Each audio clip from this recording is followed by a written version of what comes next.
نقول أنه هشام السيفي وحمزة الأحمر أقرب للوصول في هذه الأوقات القادمة.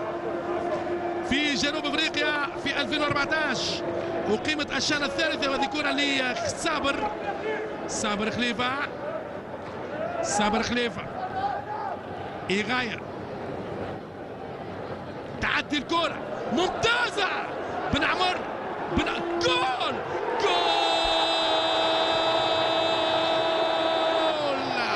فانا سعد بقير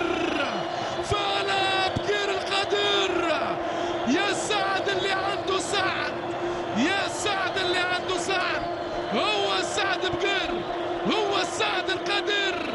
يا سرية كابسية في الشباك الليبية والأسبقية للكتيبة التونسية.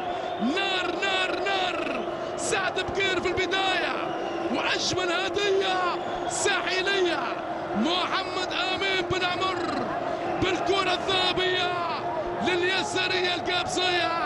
وسعد بقير يسعد الجماهير التونسية في 75 دقيقة لعب.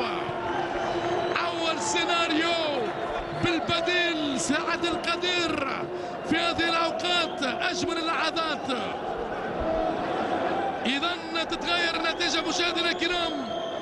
أنا نقول وأن كاسبر جاك يخرج فخر الدين بن يوسف ويلعب بثلاثة لاعبي ارتكاز، ياسر مرياح محمد أمين بن عمر ويضيف لهم حمزة الأحمر.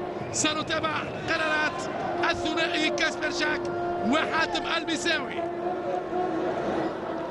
ماذا يفعل هنالك محمد أمين بن عمر؟ سؤال لا يمكن أن ينتظر الكثير من الإجابة. بن عمر الفنان وبقير الرسام. فرحة سعد بقير والكابتن صابر خليفة. ولد قابس بصراحة يابس في الكرة.